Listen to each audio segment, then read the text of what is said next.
निमन घर बार खोजी हाय पापा, तब मोर करिहा बियाह, तब मोर करिहा बियाह। सासुजी हो खस माता कौशल्या जैसन, ससुर राजा दशरथ, ससुर राजा दशरथ।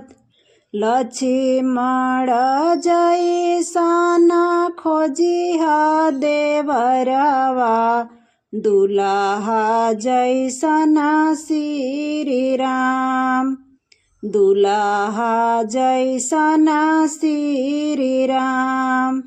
अयोध्या के जैसन हो खस नागरिया, भरल पुरल परिवार, भरल पुरल परिवार।